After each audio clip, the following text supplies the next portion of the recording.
अच्छा। हाँ भाई, राजस्थान की इकोनॉमिक सर्वे की आज की क्लास में आपका फिर से स्वागत है। हमारा जो टॉपिक चल रहा था बुनियादी संरचना, उसी का ये पार्ट 6 है।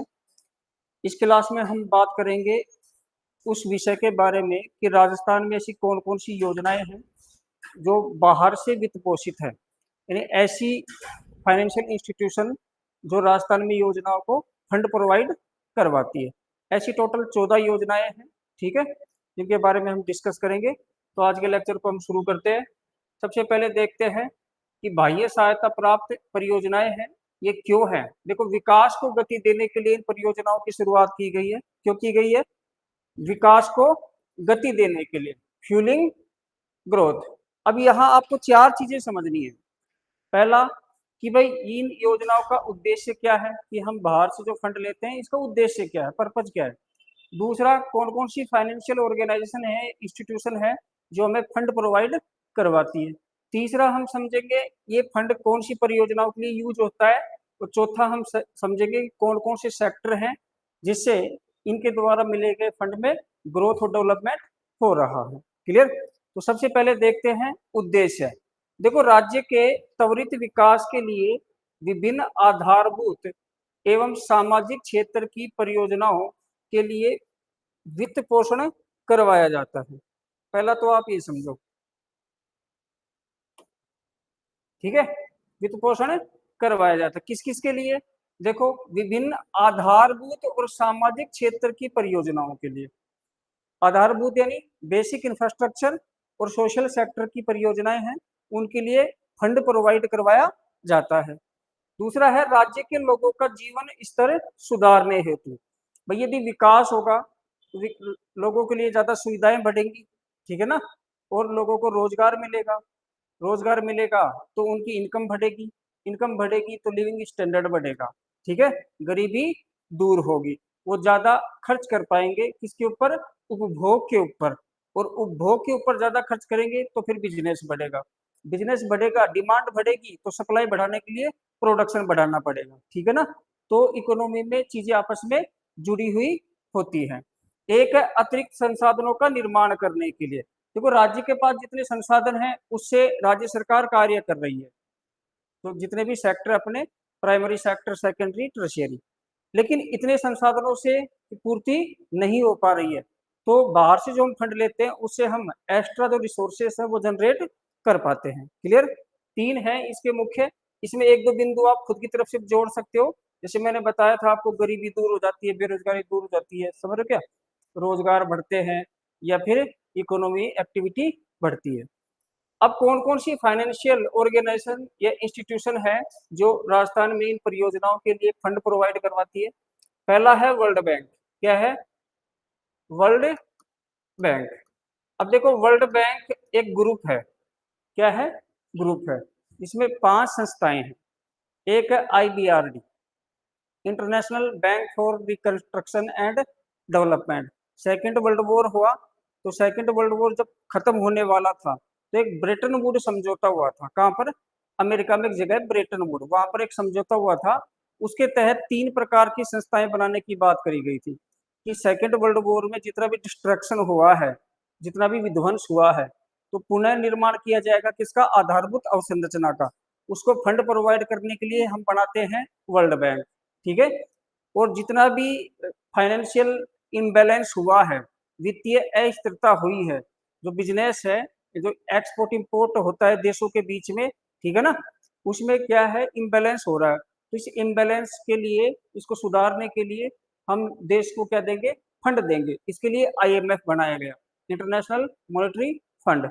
एक था व्यापार की सुगमता के लिए या व्यापार को सुचारू रूप से चलाने के लिए इंटरनेशनल ट्रेड ऑर्गेनाइजेशन, लेकिन ये अस्तित्व में नहीं आ पाया था। इसकी जगह गेट लाया गया था, GATT, सुना होगा आपने, general agreement on trade and tariff. फिर गेट की जगह 1995 में WTO बना था, वर्ल्ड ट्रेड ऑर्गेनाइजेशन। क्लियर है? तो ये जो वर्ल्ड बैंक है इसमें 5 संस्थाएं हैं। एक तो कौन सी है? IBRD, एक है IDA, इंटरनेशनल डेवलपमेंट एजेंसी, एक है IFC, और एक है मीगा, मल्टीलेटरल इन्वेस्टमेंट गारंटी एजेंसी, एक है CISID, ठीक है। ये 5 संस्थाओं को मिला के हम क्या कहते हैं, वर्ल्ड बैंक कहते हैं। क्या भाई, वर्ल्ड बैंक कहते हैं। क्लियर है। एक तो ये हमें फंड देता है, ठीक है। अब यहाँ ध्यान रखना आपको, कई बार ऐसे एनालिटिकल या अप्लाइड क्वेश्चन आ जाते हैं कि वर्ल्ड बैंक वैसे ऋण नहीं देता आपको बिजनेस करने के लिए, वो कौन देता है, आईएमएफ। कि यदि आप एक्सपोर्ट इंपोर्ट करते हो, कई ऐसे प्रोडक्ट एंड सर्विसेज ऐसी होती है जो हम विदेशों को एक्सपोर्ट करते हैं, कई इंपोर्ट करते हैं, समझ रहे हो क्या। तो कई आपने सुना होगा ना 1991 के आर्थिक सुधार, कि हमारे पास 7 दिन का फंड बचा था, 7 दिन का डॉलर बचे थे, 7 दिन का फंड बचा था, ठीक है ना। अब आप किसी भी देश से कुछ खरीद रहे हो, उसको पेमेंट देना पड़ेगा। पेमेंट किस में देना पड़ता था, डॉलर में या एसडीआर में, स्पेशल ड्राइंग राइट सुना होगा आपने, विशेष आहरण अधिकार, ठीक है ना। आजकल जैसे रशिया और इंडिया का ट्रेड चल रहा है वो रुपये में चल रहा है, लेकिन मैक्सिमम दुनिया में किस में हो रहा है, किस में हो रहा है, डॉलर में। कुछ देश यूरो में भी करते हैं, कुछ येन युआन में भी करते हैं, समझ रहे हो क्या।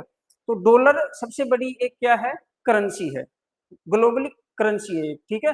तो उस समय क्या हो रहा था कि हमें व्यापार के लिए, इंटरनेशनल ट्रेड के लिए हमारे पास धन नहीं था, डॉलर नहीं था, इसलिए आर्थिक सुधार करने पड़े। आर्थिक सुधार में क्या हुआ था, एलपीजी, लिबरलाइजेशन, प्राइवेटाइजेशन और ग्लोबलाइजेशन। इससे क्या हुआ कि हमारे पास इन्वेस्ट आने लग गया, एफडीआई वगैरह आने लगी, तो देश में पैसा आने लग गया विदेश का, डॉलर वगैरह, इससे हम व्यापार करने लग गए, समझ गए। तो वहां आईएमएफ क्या करता है, सिर्फ व्यापार के लिए देता है, जो बैलेंस ऑफ पेमेंट होता है ना, बीओपी, भुगतान के लिए देता है। वर्ल्ड बैंक किसके लिए देता है, विकास के लिए। किसके लिए देता है, विकास के लिए। इसका ध्यान रखना आपको। एक है जाइका, आपको ऐसा नाम भी मिल सकता है, JICA, Japan international cooperation agency, ये जापान की है। एक है एडीबी, एशियन डेवलपमेंट बैंक या एशियाई विकास बैंक इसको कहते हैं। एक है एएफडी, एएफडी कहाँ का है, फ्रांस का, एजेंसी फॉर फ्रेंचाइज डेवलपमेंट। ये फ्रेंच भाषा का शब्द है, क्या है, फ्रेंच भाषा का शब्द है एएफडी। इसको इंग्लिश में कहते हैं एजेंसी फॉर, क्या कहते हैं, फ्रेंचाइज डेवलपमेंट, ठीक है। अब देखो के एफ डब्ल्यू, ये जर्मनी की है, क्रेडिट फॉर री क्रेडिट इंस्टीट्यूट फॉर रिकंस्ट्रक्शन, ये कहाँ की है, जर्मनी की है। आप सिर्फ के एफ डब्ल्यू ध्यान रखना, जर्मनी। एक एनडीबी है, न्यू डेवलपमेंट बैंक, ठीक है। और एक है A I I B, Asian infrastructure investment bank. ये 7 इंस्टीट्यूशन है जो राजस्थान में विभिन्न योजनाओं के लिए फंड प्रोवाइड करवा रहे हैं। क्लियर। अब है कौन कौन सी परियोजनाएं हैं जिनके लिए हमें बाह्य सहायता प्राप्त हो रही है। देखो, एक तो सिंचाई परियोजनाएं हैं, जलापूर्ति है, वानिकी है, फॉरेस्ट्री, ठीक है।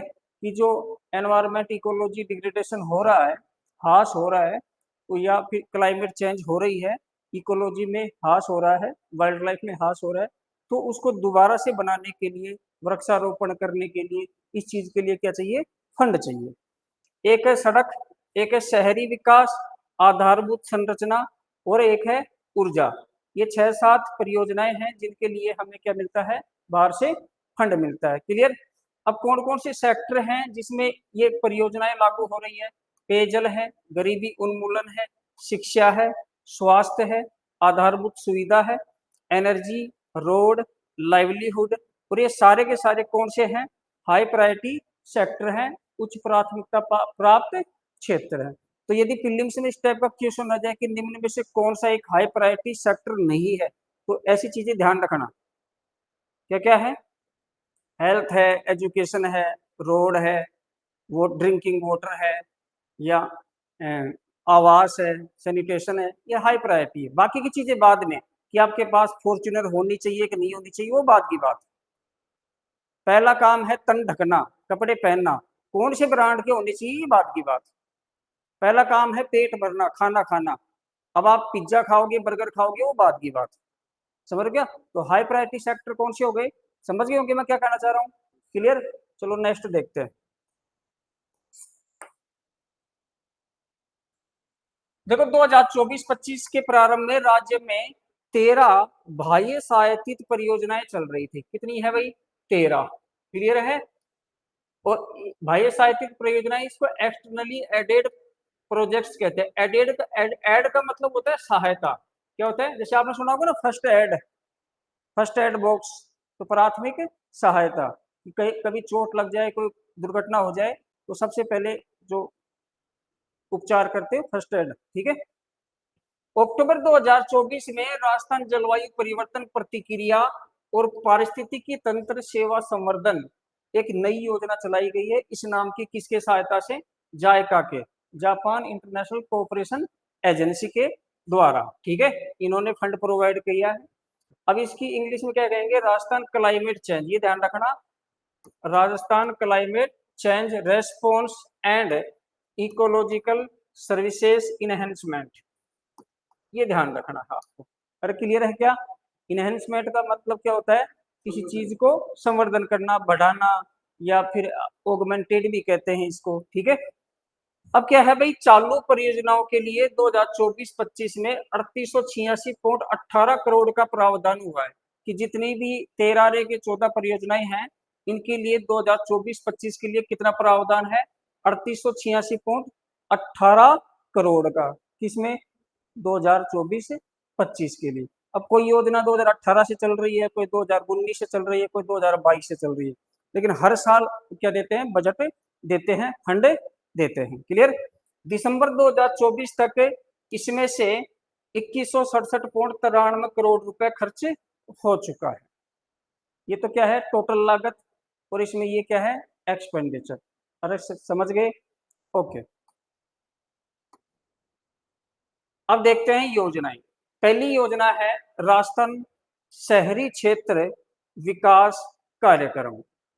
देखिए, राजस्थान शहरी क्षेत्र विकास कार्यक्रम, Rajasthan urban sector development programme, इसका तीसरा चरण है।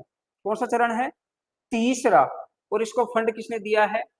एडीबी ने, एशियन डेवलपमेंट बैंक।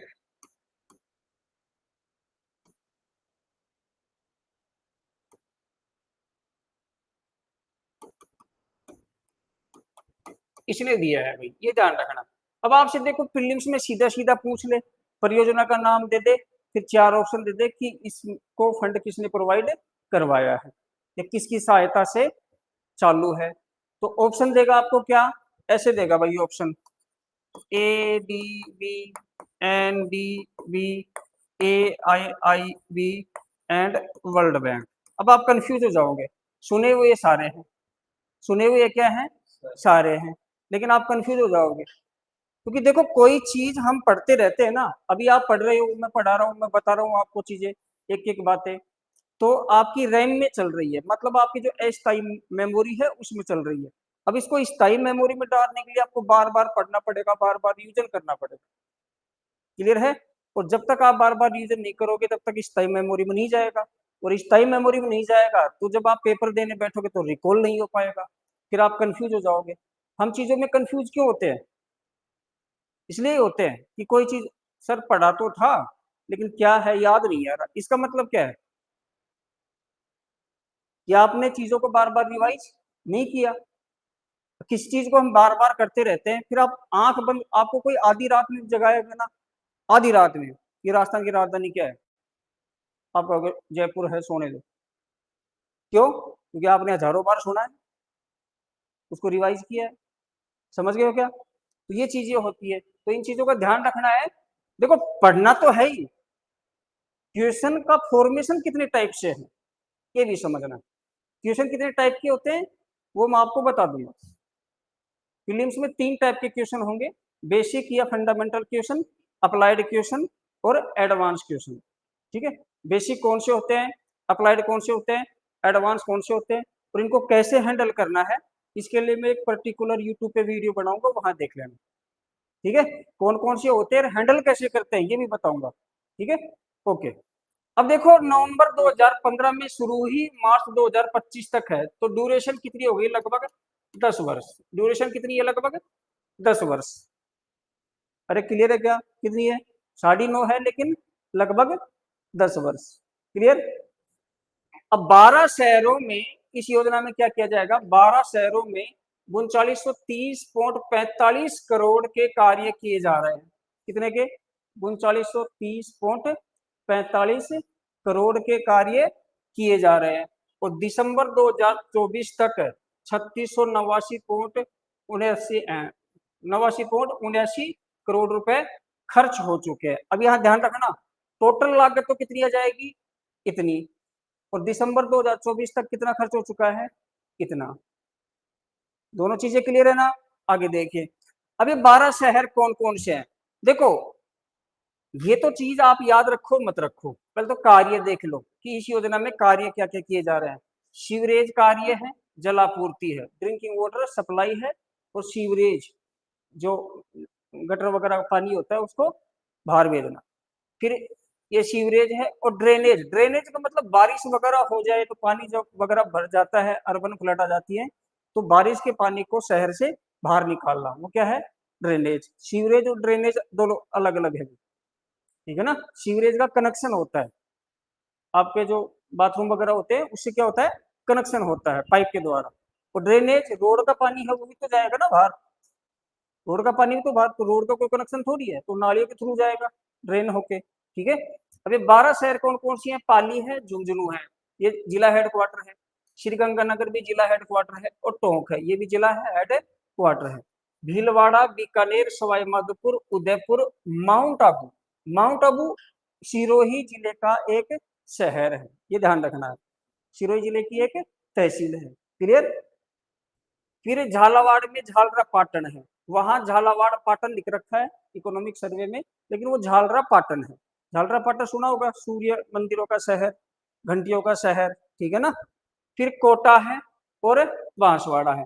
अब ये 12 शहर में से आपसे ऐसे पूछ ले कि भाई एडीबी की सहायता से राजस्थान शहरी क्षेत्र विकास कार्यक्रम चरण तृतीय निम्न में से किस शहर में चालू नहीं है, दे दे। अब ऑप्शन आपको ऐसे दे दे कि भाई एक तो पाली है, एक झुंझुनू है, एक जोधपुर है, और एक भीलवाड़ा है। क्या पर्सन फॉर्मेशन हो रहा है, क्या हो रहा है। अभी आपकी जिम्मेदारी है कि इसको याद कैसे करते हो। आप चाहे तो ऐसे मैप बना के, ठीक है, मैप ले आओ, मार्केट से मिलते हैं 50-50 पैसे के राजस्थान के, या फिर मैप बनाना सीख लो राजस्थान का। और आजकल तो वो भी आते हैं स्केल टाइप के, जिसको रखो और मैप बन जाते हैं, है ना। वो कागज के से आते हैं मोटे मोटे से। तो अब मैप बना के आप इनको दर्शा दो कि भैया एक यहाँ पाली है, एक यहाँ झुंझुनू है, फिर एक यहाँ श्री गंगानगर है, फिर एक यहाँ टोंक है, फिर एक यहाँ पे भीलवाड़ा है, फिर एक यहाँ पे बीकानेर है, एक यहाँ पे सवाई माधोपुर है, एक उदयपुर है, यहाँ माउंट आबू है, फिर यहाँ झालरा पाटन है, और फिर यहाँ बांसवाड़ा है। अब मैप आपको बनाने पड़ेंगे। देखो, प्रीलिम्स की कोई बात नहीं है, लेकिन मेंस में मैपिंग जरूरी है, मैपिंग डायग्राम्स या फिर फ्लो चार्ट, माइंड मैप, ये जरूरी है। प्रेजेंटेशन जरूरी है, क्या है, प्रेजेंटेशन बहुत ज्यादा जरूरी है।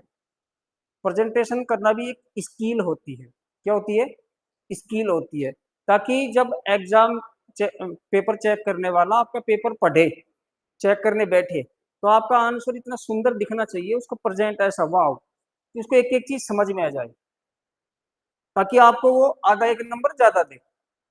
पता चला आपने लाइन के ऊपर लाइन चढ़ा रखी है, अक्षर के ऊपर अक्षर चढ़ा रखे हैं, फिर वो सोचेगा यार ये क्या आर एस बनेगा। अगर आपको 6 नंबर मिलने हैं तो 4 ही दे देगा, फिर उसके पहले ही बीवी से झगड़ा चल रहा है, वो अलग बात है, उल्टा आपने दिमाग खराब कर दिया है। अरे समझ रहे हो क्या, कुछ उम्र भी हो गई है, क्योंकि उम्र दराज लोग ही चेक करते हैं, कोई 10-20 20-22 साल के लड़के थोड़ी चेक करते हैं वहां पे। तो इसलिए थोड़ा सा ये चीजें ध्यान रखना, बेचारों को कुछ को दिखना कम हो गया है, चश्मा लगा रखे हैं कि भाई ये क्या लिख रखा है, इसलिए इस चीज का फायदा उठाओ थोड़ा सा प्रेजेंटेशन। तो ये मैपिंग वगैरह सीख लेना भाई, ये इतना समझ गए होंगे। तो राजस्थान शहरी क्षेत्र विकास कार्यक्रम किसके द्वारा चलाया जा रहा है, एडीबी, ठीक है। कितने शहरों में, कल तो ये ध्यान रखना फैक्ट, 12 शहरों में। ड्यूरेशन कितनी है, नवंबर 2015 से 2025, नवंबर और मार्च भी ध्यान नहीं रखो तो 2015 से 2025 ध्यान रख लेना। कितने वर्षीय है, 10 वर्षीय। अवधि कितनी है, 10 वर्षीय। शहरों के नाम ध्यान रखना लेना, ये ध्यान नहीं मत रखना, ये मत रखना। ये नहीं आएगा। और यदि किसी क्वेश्चन में ऐसा डेटा आ भी जाता है तो मैंने कहा ना 150 तो करने नहीं है, क्योंकि एक क्वेश्चन को सही करने के लिए आप जितनी एनर्जी पढ़ने में लगाओगे ना, उतने में तो और ज्यादा टॉपिक पढ़ोगे जितने में इसको याद करने में। क्योंकि आप पढ़ लो, कल मैं आपसे पूछूंगा नहीं याद रहेगा। समझ गए? तो ज्यादा एनर्जी मत लगाना। राजस्थान मध्यम नगरीय क्षेत्र विकास परियोजना चतुर्थ चरण है, और ट्रेंच है कौन सा?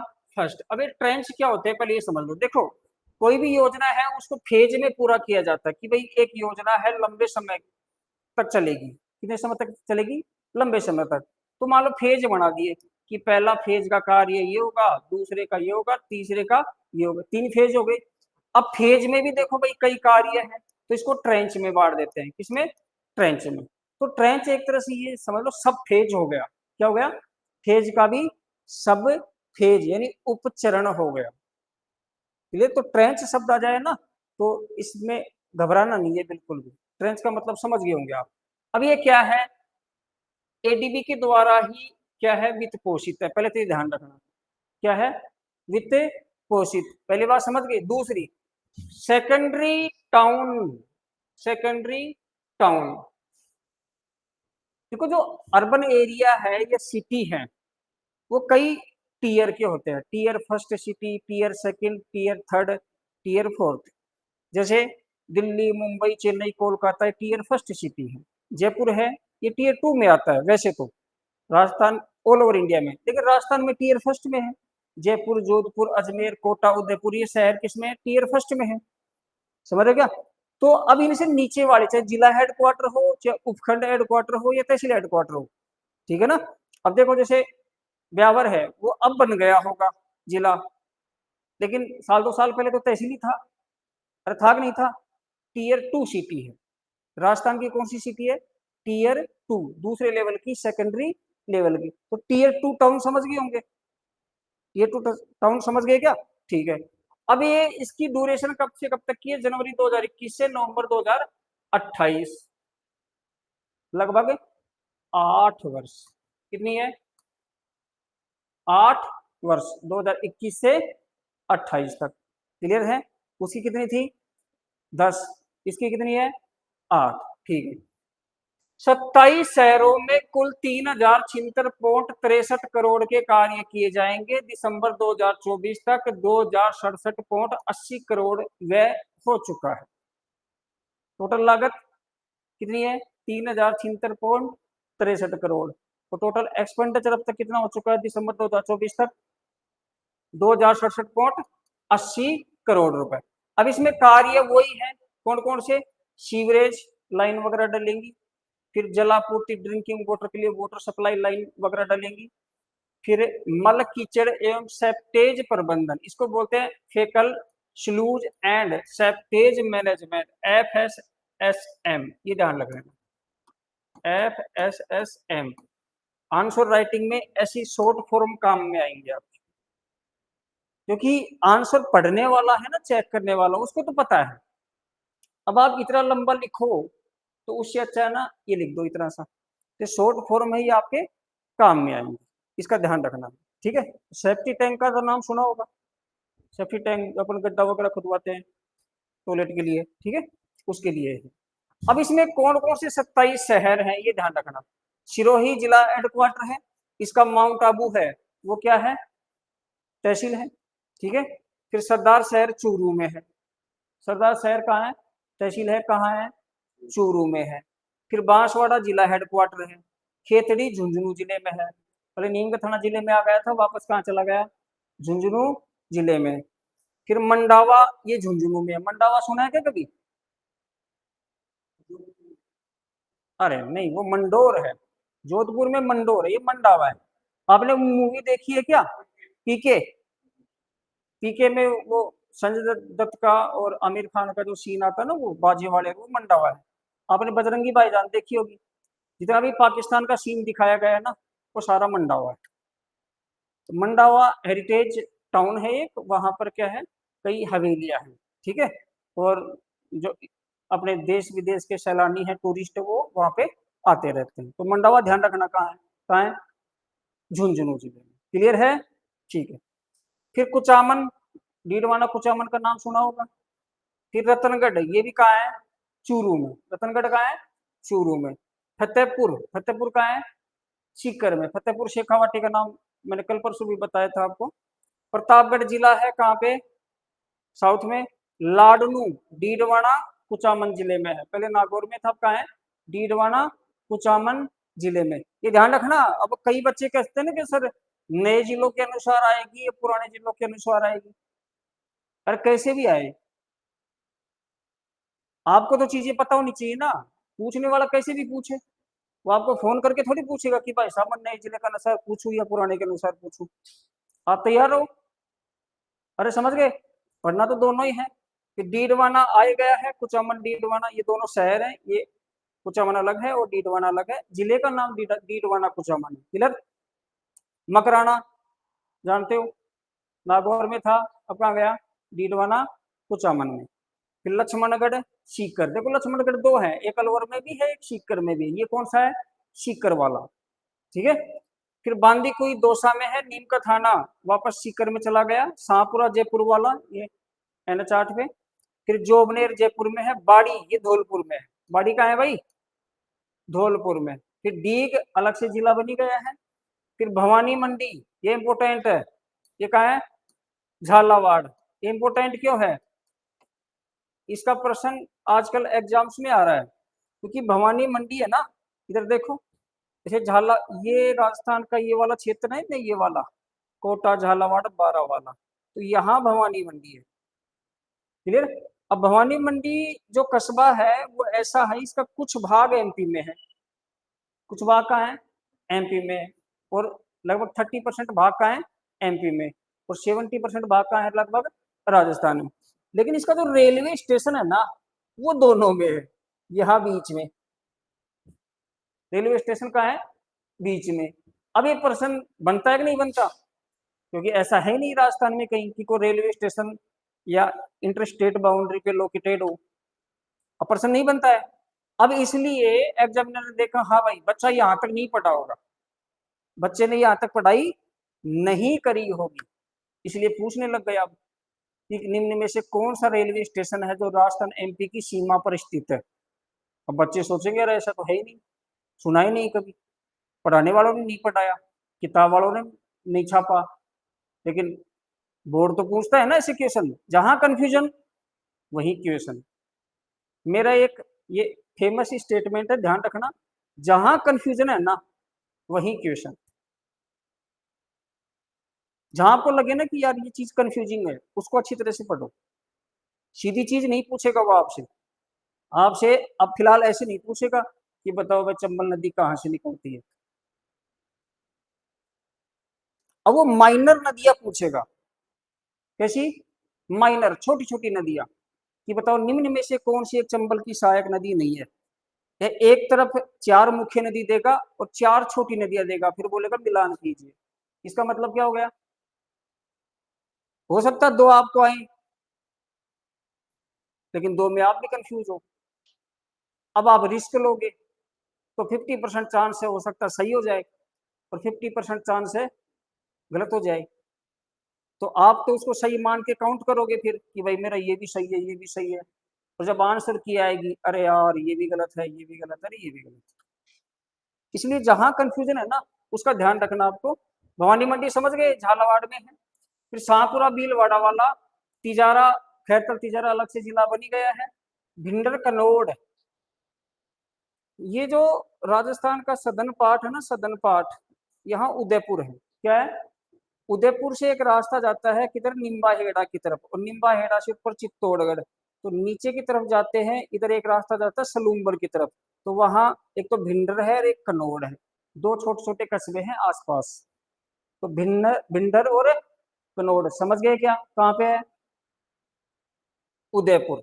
ये कहाँ है, उदयपुर। देखो यहाँ मैं बता रहा हूँ, वहां आप लिख लेना, नोट्स बनाओ तो आप लिख लेना, ये कहाँ है, उदयपुर। ठीक है।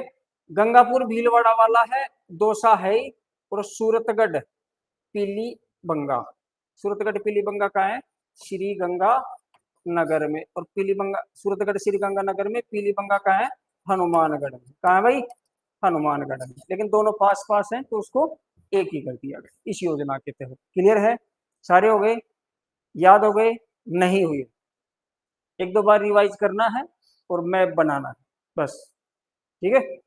अगर ऐसा पता हो प्रश्न कौन सा आएगा तो मैं वही बता दूं फिर आपको, फिर इतना पढ़ने की आवश्यकता नहीं है। और आपको क्या, मैं सभी को बता दूं जितने फॉर्म भरे जाएंगे कि सभी 150% कर आओ भाई। आरपीएससी कंफ्यूज हो जाए कि किसको पास करे किसको छोड़े। क्लियर? नेक्स्ट है थर्ड, राजस्थान मध्यम नगरीय क्षेत्र विकास परियोजना। अब यहां एक चीज ध्यान रखनी है आपको, ये क्या थी? राजस्थान मध्यम नगरीय क्षेत्र विकास परियोजना, चतुर्थ चरण है, ट्रेंच फर्स्ट है। ठीक है? और ये भी क्या है? राजस्थान मध्यम नगरीय क्षेत्र विकास परियोजना चतुर्थ चरण है, ट्रेंच सेकंड है। बस ये ध्यान रखना, ट्रेंच कौन सा है? सेकंड है। वो ट्रेंच फर्स्ट था, ये उसी का अगला भाग। क्लियर?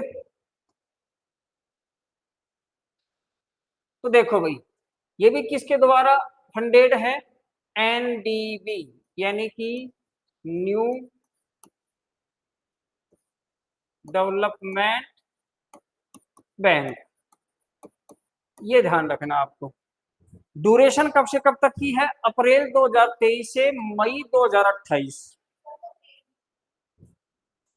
अच्छा, एडीबी है क्या? Asian development bank. ठीक है? तो ड्यूरेशन कितनी आ गई? अप्रैल 2023 से मई 2028 तक। तो लगभग कितना हो गया भाई? 5 वर्ष। कितना हो गया? 5 वर्ष, 23 से 28। ये अप्रैल मई याद रहे ना रहे कोई दिक्कत नहीं है, लेकिन 23 से 28 इतना तो आपको ध्यान रखना ही पड़ेगा। क्लियर? अब 16 शहरों में रुपए कितने की? 2450 करोड़ की लागत के कार्य किए जाएंगे। दिसंबर 2024 तक 660.35 करोड़ रुपए खर्च हो चुका है। अब शहर कितने हैं? 16। वहां कितने थे? 27। वहां कितने थे? तो आपसे पूछे कि ट्रेंच 1 में कितने टाउन या कस्बे शामिल हैं? 27। और ट्रेंच 2 में 16। क्लियर?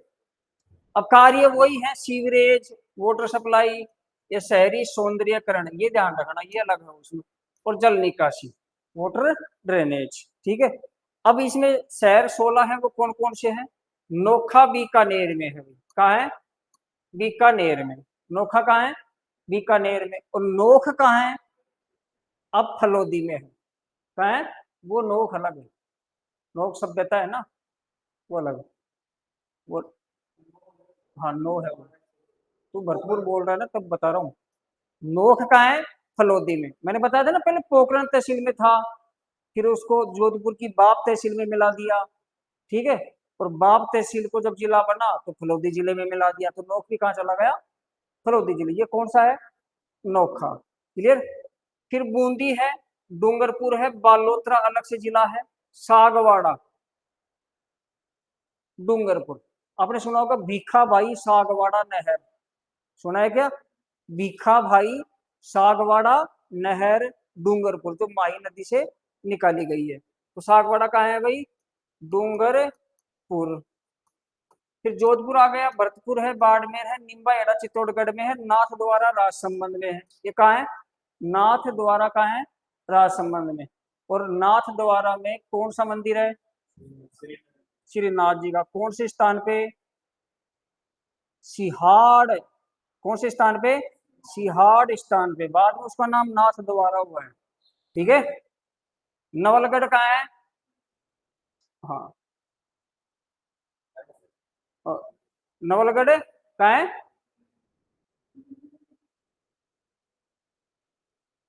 नवलगढ़ सीकर।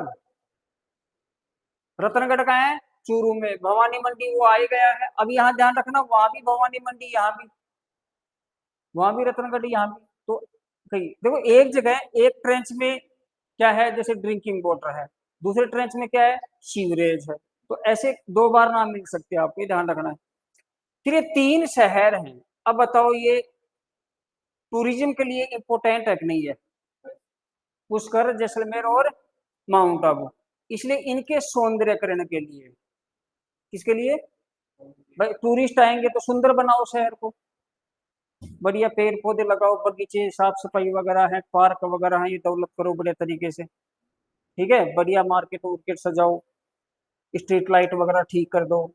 समझ गए क्या? तो ये 3 शहर में सौंदर्यकरण के लिए है। तो सारा सिस्टम समझ गए होंगे, अब ज्यादा कुछ नहीं है। चौथी है राजस्थान राज्य राजमार्ग निवेश कार्यक्रम। अब यहाँ आपको एक चीज ध्यान रखनी है भाई, ये जो तीनों हैं, देखो, एडीबी, एडीबी, एडीबी, क्लियर है? अब यहाँ देखो, एडीबी, तो ये ध्यान रखना, जो शहरी विकास की है वो एडीबी, बस। क्या ध्यान रखोगे? शहरी विकास की है वो किसकी सहायता से है?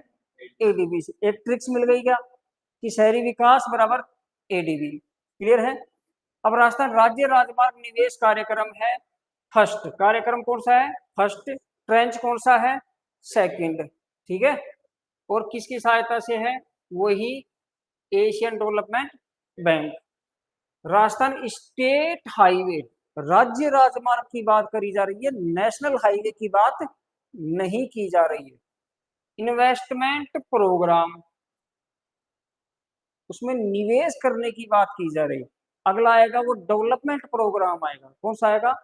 डेवलपमेंट। ठीक है, और इसका ट्रेंच कौन सा है? सेकंड, और फंडेड किसके द्वारा है? एडीबी। ड्यूरेशन कितनी है? दिसंबर 2019 से मार्च 2025। 2019 से मार्च 2025, तो कितनी हो गई भाई? 6 वर्ष। कितनी हो गई? 6 वर्ष। इतना क्लियर है? लागत है 2617.04 करोड़। अब इस 2617.04 करोड़ में एडीबी से ऋण मिलेगा 1310.81 करोड़। राज्य सरकार वहन करेगी 849.20 करोड़, और निजी कंपनियां पीपीपी मॉडल पे ये योजना है, तो निजी कंपनियां कितना देगी? 457.06 करोड़। समझ गए क्या? दिसंबर 2024 तक कितना खर्च हो चुका है? 1627.84 करोड़। अब यहाँ ध्यान रखना, ये वाला आप याद रखो चाहे मत रखो, लेकिन शेयर होल्डर हैं ये ध्यान रखना है, कौन कौन है। अब देखो, ऐसा थोड़ा सा एनालिटिकल प्रश्न बना देते हैं, थोड़ा सा, कि निम्न में से राजस्थान राज्य राजमार्ग निवेश कार्यक्रम फर्स्ट ट्रेंच सेकंड में शेयर होल्डिंग किस किस की है फंड की? और ऑप्शन ऐसे हो, देखो, world bank, Rajasthan government and private, एक हो गया। दूसरा हो गया ADB, Indian government and Rajasthan government, दो गए। तीसरा है एनडीबी, राजस्थान गवर्नमेंट और प्राइवेट। चौथा है AIIB, और भैया राजस्थान गवर्नमेंट और प्राइवेट। ऐसे हो सकते हैं क्या ऑप्शन? हो सकते हैं। आते कि नहीं आते? ऐसे आते हैं, तो बन सकता है ना। तो यहाँ शेयर होल्डिंग ध्यान रखनी है आपको। उद्देश्य क्या है भाई? राज्य राजमार्ग पर परिवहन दक्षता, ये ध्यान रखना, ट्रांसपोर्टेशन इफिशिएंसी डेवलप करने के लिए। परिवहन दक्षता का मतलब क्या है? देखो, यदि आप गाड़ी लेके जा रहे हो और ऊबड़ खाबड़ रास्ते हैं, तो आपका जो वाहन है वो सही माइलेज देगा क्या? देगा? या फिर वो ज्यादा घूम घूम करेगा कई देर तक, तो ज्यादा कार्बन एमिशन होगा कि नहीं होगा? कार्बन एमिशन होगा तो एनवायरमेंट को नुकसान होगा कि नहीं होगा? होगा ना। और गाड़ी के इंजन पे जोर पड़ेगा तो उसकी भी क्या उम्र क्या हो जाएगी? कम हो जाएगी। मैंने कहा ना, कार्यकरण का सिद्धांत याद करो। प्रतीत्य समुत्पाद सुना है क्या जैन धर्म में? नीति शास्त्र में पढ़ोगे आप कि प्रत्येक जो कार्य है ना, वो अपने पिछले कार्य के द्वारा ही उत्पन्न है। सागर की लहरें देखी है कि प्रत्येक अगली लहर तब उत्पन्न होती है जब पिछली लहर का एंड होता है। ऐसे देखी होगी कि ये लहर है, ये जिसका जैसे एंड होगा वैसे ही अगली उठ जाएगी। इसको ही बोलते कार्यकारण का सिद्धांत। ठीक है ना, तो ये चीजें ध्यान रखनी है। सुरक्षा में सुधार करना, रोड सेफ्टी है उसमें क्या करना, थोड़ा सा इंप्रूवमेंट करना। अब इसमें कार्य क्या है, देखो भाई 754 किलोमीटर के 11 राज्य राजमार्गों, ध्यान से समझना, 754 किलोमीटर के 11 राज्य राजमार्गों एवं प्रमुख जिला सड़कों का निर्माण करना और पुनर्वास करना, संचालन करना और रख रखाव करना। अब ये मेंस टाइप का है, थोड़ा सा आपसे पूछ ले भाई ये योजना दे दे, 2 नंबर का दे दे, किसको उद्देश्य और कार्य बताइए, तो उद्देश्य लिख दोगे, कार्य लिख दोगे। क्लियर है, ओके। राजस्थान राज्य राजमार्ग निवेश कार्यक्रम, फर्स्ट ट्रेंच 3 ADB। वो ट्रेंच कौन सा था, सेकंड, ये कौन सा है 3, और फंडिंग कौन कर रहा है, ADB। Rajasthan state highway investment programme, first tranche 3 ADB। Duration दिसंबर 2022 से सितंबर 2026, यानी कितने साल हो गई, 4। अवधि कितनी है, 4 वर्ष की, 22 से 26। लागत है 1287.15 करोड़ रुपए। इसमें ADB ऋण कितना देगा, 895.29 करोड़, और राज्य सरकार कितना वहन करेगी, 391.86 करोड़। और दिसंबर 2024 तक 835.38 करोड़ रुपए खर्च हो चुके हैं। ये डेटा काम का नहीं है। पर्पज क्या है, परिवहन दक्षता में सुधार और राजमार्गों की सुरक्षा। अब राजमार्गों की सुरक्षा कैसे करेंगे, बीच में डिवाइडर बना दिए, साइडों में वो लगा देते हैं ना, लोहे की लगा देते हैं ना दोनों साइडों में, वो बना दिए, समझ गए क्या। और नालियां बना दी, नालियां बना दी तो बारिश का पानी नालियों में चला जाएगा, तो राजमार्ग जो है, सड़कें हैं, उनकी थोड़ी सी लाइफ बढ़ जाती है।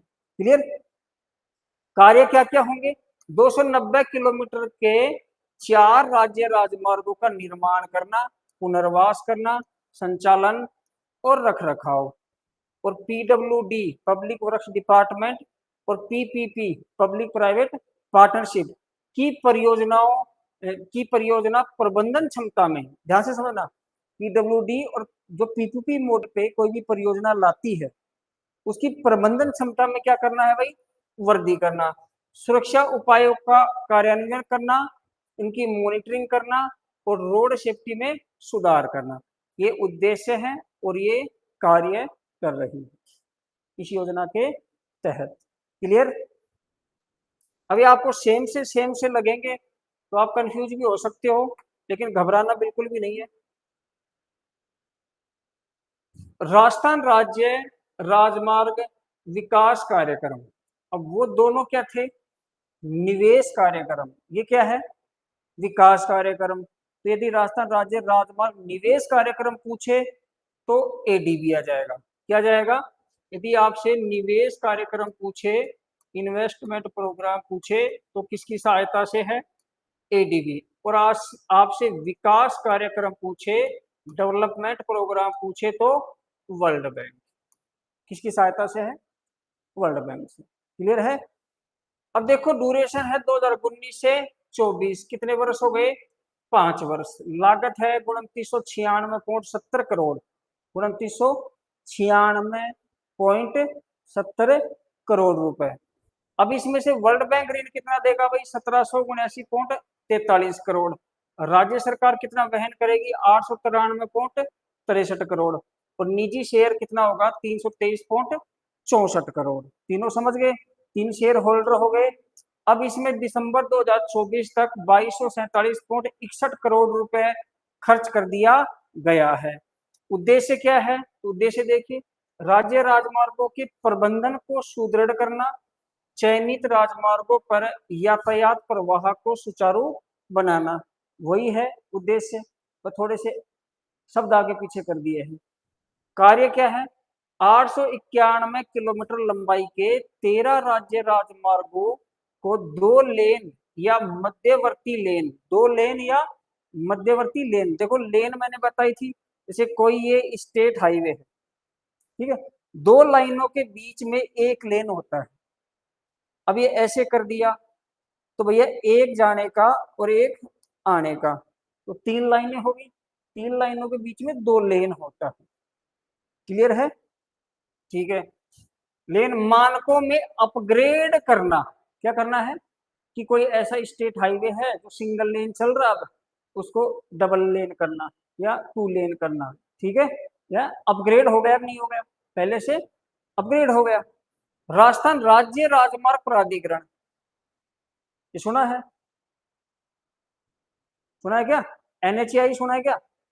NHAI, national highway authority of India. तो state highway authority of Rajasthan, सार। क्या है? सार। एक सार और बताया था मैंने आपको, याद करो, याद करो भाई, एक सार बताया था मैंने आपको। ये इंडिया है, इंडिया में ये आंध्र प्रदेश है, आंध्र प्रदेश के पास एक द्वीप है श्रीहरिकोटा, सुना है क्या? श्रीहरिकोटा। और श्रीहरिकोटा किसका है वर्तमान में? इसरो का। इसरो ने यहाँ सतीश धवन स्पेस सेंटर स्थापित कर रखा है, SDSC कहते हैं, सतीश धवन स्पेस सेंटर। इसी का नाम पहले था SHAR। तो सार की फुल फॉर्म बताओ, सार की फुल फॉर्म बताओ।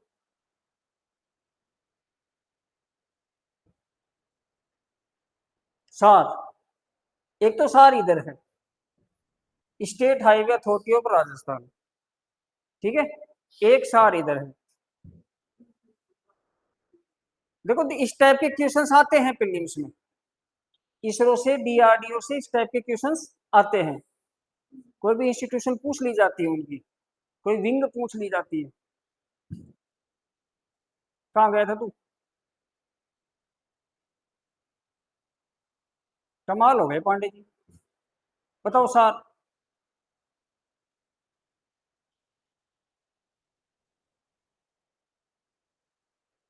नहीं पता? Shri Harikota high altitude range, Shri Harikota. S का मतलब श्री, एच का मतलब श्री, एस का मतलब श्री हरिकोटा, एच का मतलब हाई, ए का मतलब एल्टीट्यूड। एल्टीट्यूड का मतलब होता है ऊंचाई, ध्यान रखना। लैटिट्यूड, लॉन्गिट्यूड, एल्टीट्यूड, 3 चीजें होती हैं, अक्षांश, देशांतर और ऊंचाई। जो आपका जीपीएस होता है ना, जीपीएस ये 4 चीज बताता है। क्या बताता है? 4 चीज, लैटिट्यूड, लॉन्गिट्यूड, एल्टीट्यूड और टाइमिंग। जैसे आप सर्च किए यहाँ से और आपने कोई भी लोकेशन सर्च कर ली, जैसे आप सिंधी कैंप जा रहे हो, तो बता देगा यहाँ से इतनी किलोमीटर दूर है, इतना समय लगेगा। टाइमिंग बताया कि नहीं बताया? अरे बताया कि नहीं बताया कि पैदल जाओगे तो इतना लगेगा, बाइक से जाओगे इतना, कार से इतना, बस से इतना, उड़ के जाओगे तो इतना। ऐसे नहीं बताता वो, उड़ने वाले का नहीं बताता है। तो क्या क्या हो गया? लैटिट्यूड, लॉन्गिट्यूड, एल्टीट्यूड और टाइम। तो एल्टीट्यूड का मतलब क्या हो गया? हाइट, ऊंचाई। क्लियर है? तो ये ध्यान रखना है, सार। और एक ये क्या हो गया? सार। अब नाम क्या है? SDSC। देखो जितना वाइड एरिया में पढ़ोगे ना, मैंने क्या बताया, किसी चीज को डेप्थ में कम पढ़ लो, यानी आपकी स्टडी है उसकी डेप्थ कम हो, कोई दिक्कत नहीं है, विड्थ ज्यादा होनी चाहिए। कभी ऐसा ना हो कि किसी टॉपिक के बारे में तो आप सब कुछ जान गए, आपने ये भी जान लिया कि महाराणा सांगा सुबह नाश्ते में क्या खाते थे, फिर आपसे कोई महाराणा राज सिंह की बात कर ले तो आप कहोगे वो कौन है। ऐसा ना हो, तो चाहे एक एक दो दो लाइन ही जानो, लेकिन सभी के बारे में जानना आवश्यक है। तो डेप्थ से कम हो जाए कोई दिक्कत नहीं है, विड्थ भी होनी चाहिए। मैं ये भी कहूँ डेप्थ भी होनी चाहिए, लेकिन हर जगह डेप्थ आवश्यक नहीं है। जैसे मैंने यहाँ बता रहा हूँ ना कि यहाँ आवश्यक नहीं है, इतनी डेप्थ में जाने की जरूरत नहीं है।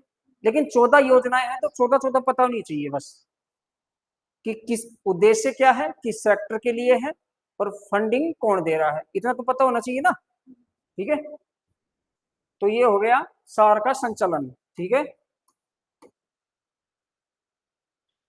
सातवीं है राजस्थान जल क्षेत्र आजीविका सुधार परियोजना, किसकी सहायता से है भैया?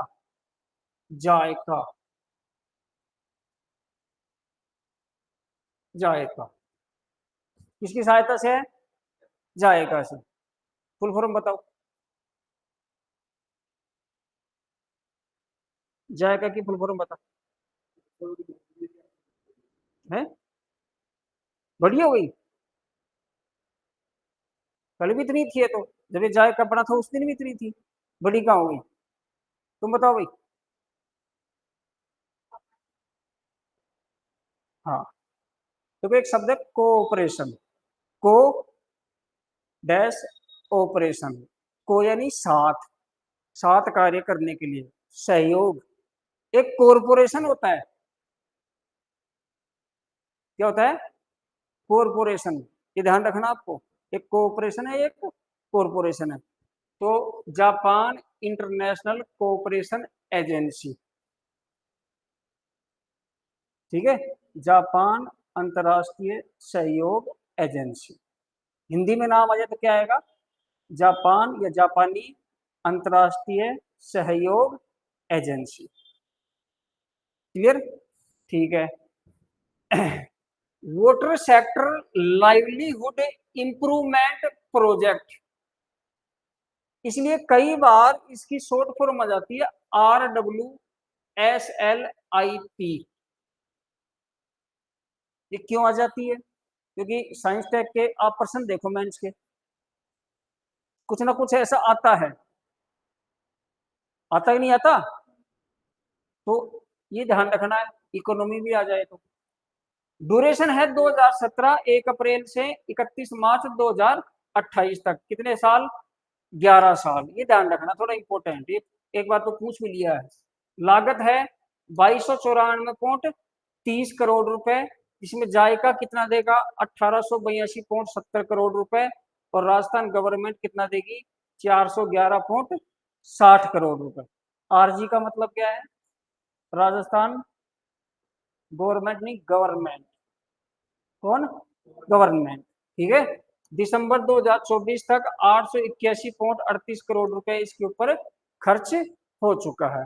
अब इसका उद्देश्य क्या क्या है भाई, ये देखो, देखो 137 सिंचाई परियोजनाओं का पुनर्वास, 137 जो सिंचाई परियोजनाएं हैं उनको पुनर्वास का मतलब क्या है यहाँ पे? रिकंस्ट्रक्शन, दोबारा से बनाना, दोबारा से स्थापित करना। अरे समझ गए क्या? नवीनीकरण, उनका कोई रिनोवेशन करना। ठीक है, 4.70 लाख हेक्टेयर योग्य कमांड क्षेत्र को पुनर्स्थापित करना। अभी योग्य कमांड क्षेत्र क्या है? योग्य कमांड क्षेत्र का मतलब है ऐसा क्षेत्र जो कृषि के योग्य है। कितना है? 4.70 लाख हेक्टेयर। किसानों की जीवन शैली में सुधार करना, कृषि व सिंचाई में लैंगिक समावेशन, जेंडर इंक्लूजन को बढ़ावा देना। अब यहां बताओ कि इस योजना से किसानों की जीवन शैली में क्या सुधार किया जा सकता है?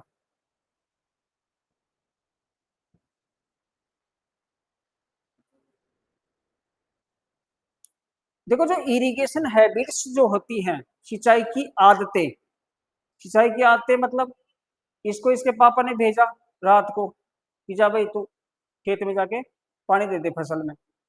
अब इसने क्या किया यार, कौन बार बार, जैसे क्यारियां होती है ना खेत में, आपने देखा होगा कि खेत में ऐसे एक होता है धोरा, इसको कहीं और कुछ कहते होंगे, हमारे साइड में धोरा कहते हैं भाई इसको। इससे पानी जाएगा, इसके यहाँ ऐसे होती हैं क्यारियां, क्या होती है? क्यारियां। इसमें यहाँ होते हैं नाके, नाके जानते हो? मुंह, नाके का मतलब मुंह, जैसे पुलिस नाका। ठीक है, अब यहाँ इनको खोल कर अंदर पानी दिया जाता है। अब इसको इसके पापा ने भेजा कि जा भाई खेत में पानी दिया। अब ये गया वहां पे, अब वहां पास में एक पेड़ था, तो बोले यार कौन बार बार खड़ा होगा हर 5 मिनट में। तो लंबा सारा धोरा था, दोनों साइड में क्यारियां थी। इसने क्या है, सबको खोल दिया कि भाई पानी जाता रहेगा, और फोन लेके बैठ गए रील देखने के लिए। और रील देखते देखते कब सुबह हो जाती है तो आपको पता ही है। समझ गए क्या? फिर पता चला कि खेत ही खेत, पूरे खेत में पानी पानी हो गया। और खेत तो क्या, पड़ोसियों के खेत भी भर गए। क्या ये इरिगेशन हैबिट्स अच्छी है क्या? ये कितनी सी फसल है, मतलब इतना बड़ा पौधा है, वो कितना पानी पिएगा?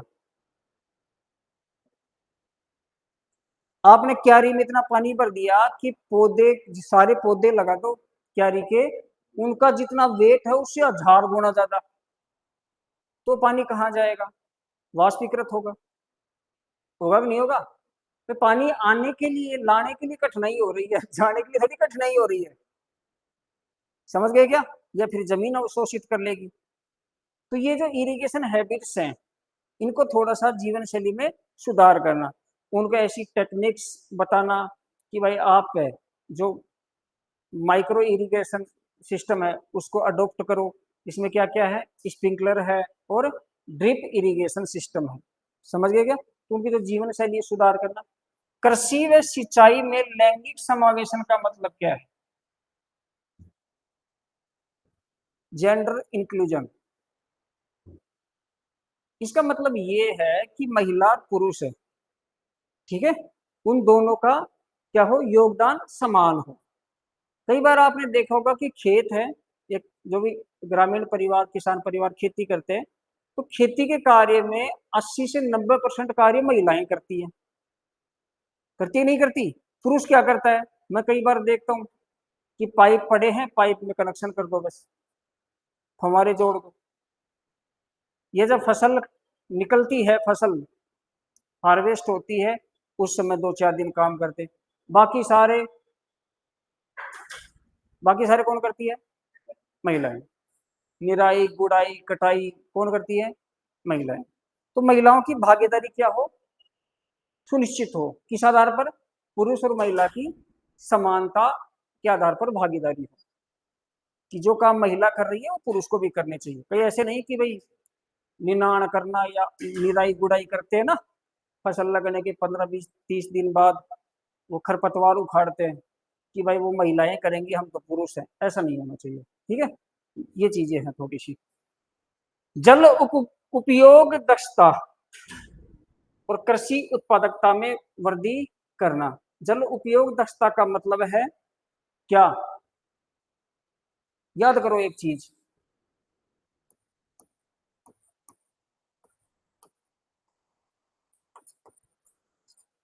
ये लाइन सुनिए क्या मोदी जी की, पर ड्रॉप मोर क्रॉप, की प्रति बूंद अधिक फसल। कि जो जल हम यूज करते हैं एग्रीकल्चर में, सिंचाई में, उसके प्रत्येक बूंद अच्छी तरह से यूज होनी चाहिए। फालतू ना तो पानी बहना चाहिए, ना वाष्पीकृत होना चाहिए, ना ज्यादा जमीन सोखनी चाहिए। तो पर ड्रॉप मोर क्रॉप, ये वाला जो है, ये चीजें यूज होती है मेंस में। ये इसकी एक दिन लिस्ट ही पढ़ाऊंगा मैं आपको, जब मेंस आएगा जब। अभी नहीं पढ़ा रहा हूँ मैं, जब मेंस आएगा पूरी लिस्ट ही पढ़ाऊंगा कि कौन सा स्टेटमेंट या स्लोगन, टैगलाइन आप कहाँ कहाँ यूज कर सकते हो, कौन सी आंसर में यूज कर सकते हो, ठीक है। तो कृषि उत्पादकता, जो एग्रीकल्चर प्रोडक्टिविटी है, उसमें भी क्या होगी, वृद्धि। ये सब इसके क्या है, उद्देश्य है भाई। तो ध्यान रखना, जल क्षेत्र आजीविका की सिंचाई के माध्यम से आजीविका में सुधार करना। किसके माध्यम से? भाई सिंचाई सही होगी तो फसल अच्छी होगी, फसल अच्छी होगी ना, तो फसल अच्छी होगी तो इनकम ज्यादा होगी, इनकम ज्यादा होगी तो किसान खुद के ऊपर अच्छा एक्सपेंडिचर कर सकता है, या उसका लिविंग स्टैंडर्ड है वो थोड़ा सा इंप्रूव हो जाएगा। क्लियर है?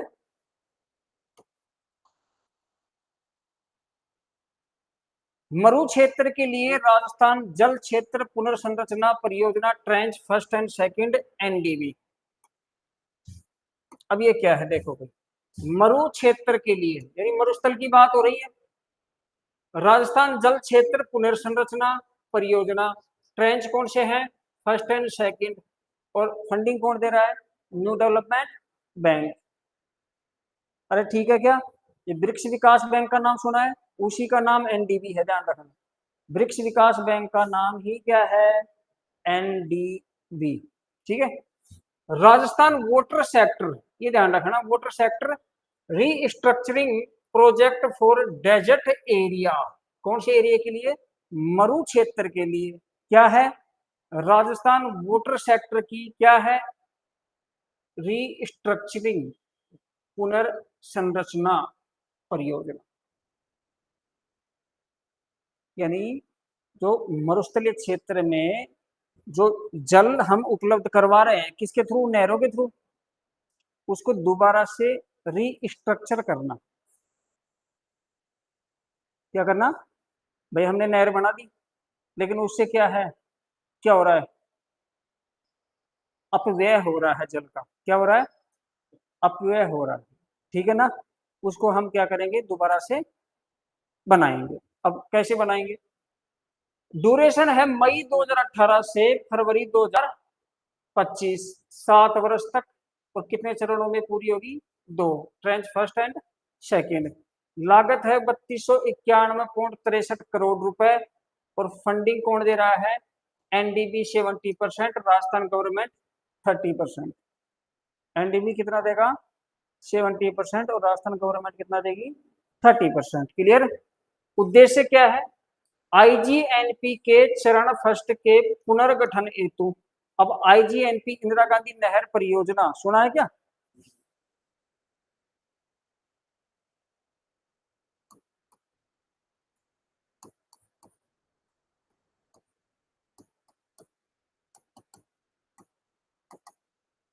ये सुनिए, इंदिरा गांधी नहर परियोजना। ठीक है, आईजीएनपी, इसका चरण फर्स्ट,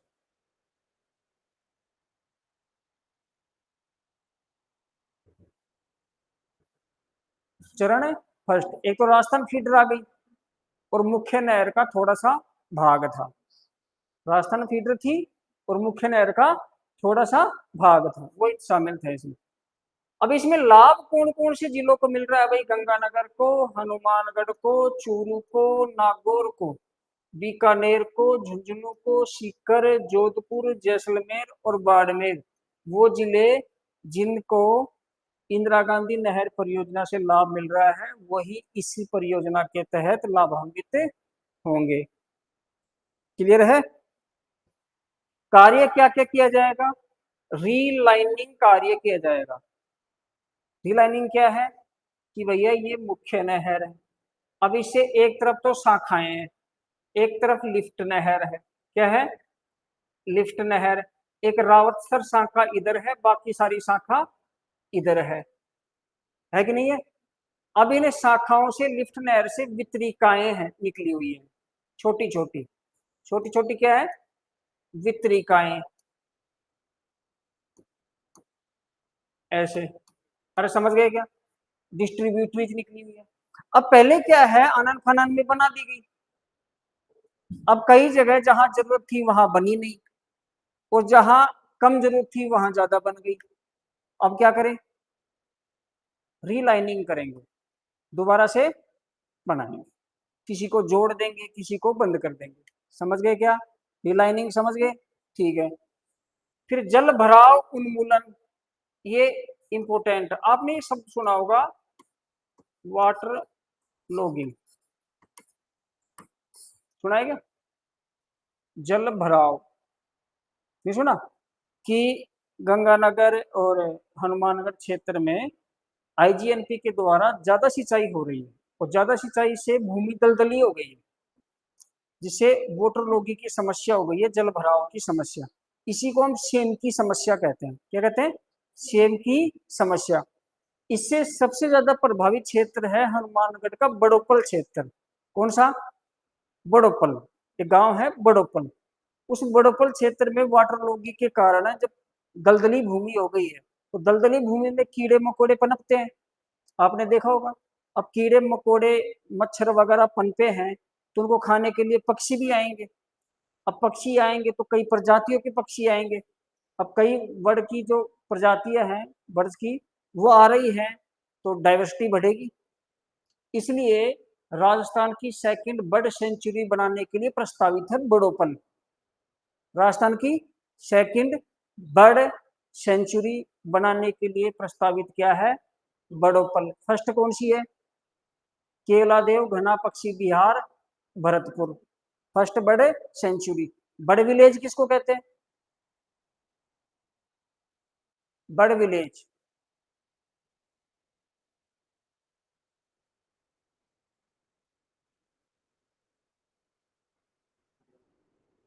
मेनार उदयपुर। हाँ, हाँ, जिसको फोर्थ रामसर साइट डिक्लेयर किया गया है राजस्थान की। दो रामसर साइट नहीं बनी है, खींचन जो कहा है फलोदी, और सेकंड है मेनार। उसको बनाने की बात चल रही है, अभी डिक्लेयर नहीं किया गया। ठीक है ना? देखो मेरी एक बात ध्यान से सुनो। रतन टाटा एक बहुत अच्छी बात कहते हैं कि मैं पहले डिसीजन करता हूं, मैं सही या गलत डिसीजन नहीं करता हूं, पहले डिसीजन करता हूं और फिर उसको सही ठहराने के लिए दिन रात मेहनत करता हूं। समझ गए क्या? कहीं ऐसा ना हो कि आपने आरएस की तैयारी का डिसीजन तो कर लिया हो और बाद में आपको पछतावा हो कि यार मैं मुझे पटवारी की तैयारी करनी चाहिए थी। नहीं समझ रहे हो क्या? या कोई टीचिंग एग्जाम की तैयारी करनी चाहिए थी। अब आपने डिसीजन कर लिया है ना, तो इसको सही ठहराने के लिए दिन रात एक कर दो, वरना जगह सही हो जाएगी।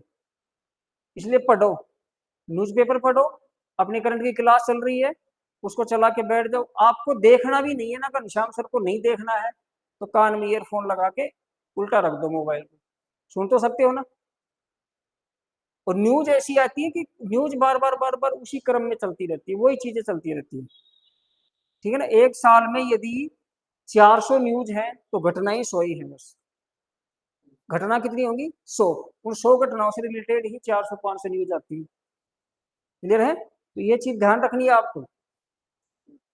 ये हो गया। वाटर लॉगिंग समझ गए? सेम की समस्या समझ गए? इस सेम की समस्या के निजात के लिए यूकेलिप्टस के पेड़ लगाए जाते हैं। जानते हो यूकेलिप्टस? इसको सफेदा कहते हैं अपन, लंबा सारा आता है सफेदा, आम के से पत्ते आते हैं छोटे वाले, सफेदा कहते हैं। ये क्या करता है? एक्स्ट्रा पानी को सोख लेता है। तो यूकेलिप्टस के पौधे लगाए जाते हैं किसके लिए? दलदली भूमि या सेम की समस्या को दूर करने के लिए, जल भराव को दूर करने के लिए। क्लियर? फिर इससे लाभ क्या क्या होगा भाई? बेहतर जल पहुंच बनेगी, कि लोगों की जल तक पहुंच कैसी हो जाएगी? बेटर हो जाएगी। ठीक है? आसानी से सुलभ हो जाएगी। सूक्ष्म सिंचाई और सौर पंप। अबे सूक्ष्म सिंचाई क्या है? माइक्रो इरिगेशन, स्प्रिंकलर और ड्रिप इरिगेशन दोनों शामिल है इसमें, फव्वारा सिंचाई और बूंद बूंद सिंचाई। और सौर पंप जानते हो? अब सौर पंप यहाँ कैसे काम आएंगे? कि भाई नहर है, नहर में आप यहाँ पर अपने नहर के किनारे पे आपने एक पंप लगा रखा है पानी खींचने के लिए, और पाइप के थ्रू अपने खेत तक ले जा रहे हो। इधर तो ये पंप कौन सा होना चाहिए? सौर। वो नहीं है नलकूप वाला, बोरिंग वाला सौर पंप की बात नहीं हो रही है। ये इस पंप को चलाने के लिए जो इंजन होते थे पहले, ये बिजली से चलाओ। समझ रहे हो क्या? फिर भूमि सुधार। भूमि सुधार आप जानते हो क्या?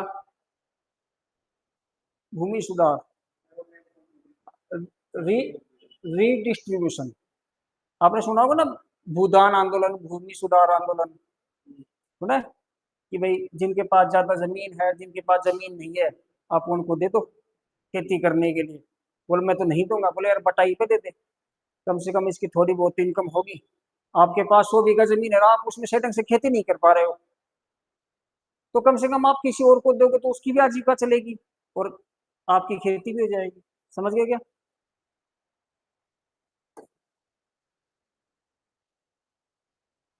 राजस्थान में ट्रांसमिशन सिस्टम हरित ऊर्जा गलियारा परियोजना। देखो भाई, ट्रांसमिशन सिस्टम, ट्रांसमिशन मैंने बता दिया था, प्रसारण कहते हैं इसको, कि विद्युत जहां जनरेट हो रही है इलेक्ट्रिसिटी, उसको भेजना कहां तक? सब ग्रिड स्टेशन तक। ग्रिड सब स्टेशन, ये सब ग्रिड स्टेशन वहां तक।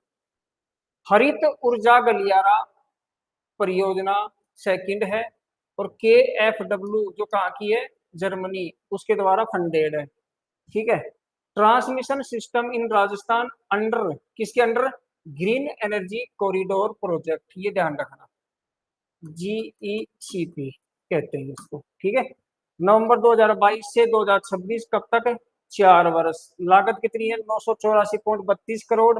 इसमें KfW देगा 47%, इंडियन गवर्नमेंट देगी 33%, और राजस्थान गवर्नमेंट देगी 20%। शेयर होल्डिंग समझ गए। इंडियन गवर्नमेंट का कौन देगा, MNRE, ministry of new and renewable energy, नवीन और नवीकरणीय ऊर्जा मंत्रालय। क्लियर। अब उद्देश्य क्या है भाई, RRVPNL, ये क्या है, राजस्थान राज्य विद्युत प्रसारण निगम लिमिटेड। अब यह ध्यान रखना, विद्युत वितरण निगम लिमिटेड नहीं है, प्रसारण है। जैसे JVVNL बताया था मैंने आपको, AVVNL बताया था, या JDVVNL बताया था ना, 3 है, अजमेर, जयपुर और जोधपुर। वो वितरण करते हैं उपभोक्ताओं को। ये क्या कर रहा है, ये उनको दे रहा है, ये उनको दे रहा है। पर JVVNL कहां से लाएगा, वो इससे लेगा। AVVNL कहां से लाएगा, वो इससे लेगा। इसका काम क्या है कि जहां बिजली बन रही है वहां से और वितरण कंपनियों को पहुंचाओ। इसी को बोलते हैं ट्रांसमिशन, नोट डिस्ट्रीब्यूशन। समझ गए। ओके। राजस्थान राज्य विद्युत प्रसारण निगम लिमिटेड द्वारा हनुमानगढ़, उदयपुर, डूंगरपुर, चित्तौड़गढ़ जिलों में अक्षय ऊर्जा की निकासी के लिए ग्रीन एनर्जी कॉरिडोर चरण 2 के तहत ट्रांसमिशन योजना बनाई गई है। अभी अक्षय ऊर्जा क्या है, ऐसी ऊर्जा जिसका क्षय न हो, यानी दोबारा से बन सके, यानी कि नवीकरणीय ऊर्जा। अरे समझ गए क्या, अक्षय ऊर्जा को इंग्लिश में कहते हैं रिन्यूएबल एनर्जी। अब इसमें कौन कौन सी आ गई, सोलर, अरे कौन कौन सी है, सोलर है और विंड है। राजस्थान में तो ये चल रही है। एक है बायोमास, बायोमास, एक है बायोगैस। राजस्थान में तो ये चल रही है। अब ये जो बन रही है, अब इनको ट्रांसमिशन भी तो करेंगे। भड़ला सौर पार्क में बहुत ज्यादा बिजली बन रही है, लेकिन वहां थोड़ी काम आएगी भड़ला में, काम तो बड़े बड़े शहरों में आएगी।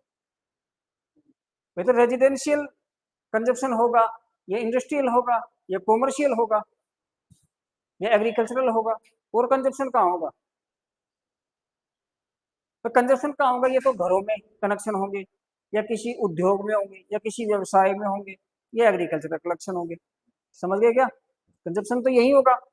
तो इसमें क्या कार्य किए जा रहे हैं, देखो 1, 2 और 3 और 4, ये समझ लो। एक तो 400 केवी ग्रिड सब स्टेशन, GSS बताया था ना मैंने आपको, याद है तो, KVGSS, किलोवोट ग्रिड सब स्टेशन बताया था। ठीक है। उदयपुर में स्थापित किया जा रहा है, और ट्रांसमिशन लाइनें बिछाई जा रही है। एक 220 KV grid sub station Dungarpur में स्थापित किया जा रहा है, और ट्रांसमिशन लाइनें बिछाई जा रही है। एक 400 केवी ग्रिड सब स्टेशन हनुमानगढ़ में स्थापित किया जा रहा है। हनुमानगढ़ में एक जगह है कैचिया, कौन सी, कैचिया, वहां पे, और ट्रांसमिशन लाइनें बिछाई जा रही है। और 220 KV grid sub station Dalot, Dalot Chittorgarh में है भाई, वहां स्थापित किया जा रहा है, ट्रांसमिशन लाइनें बिछाई जा रही। समझ गए क्या, टोटल 14 है, बाकी की 5, और PPP मॉडल, वो दोनों चीजें हम नेक्स्ट क्लास में पढ़ेंगे। क्लियर। ओके। कोई चीज समझ में नहीं आई हो तो आप मेरे से डिस्कस कर सकते हैं।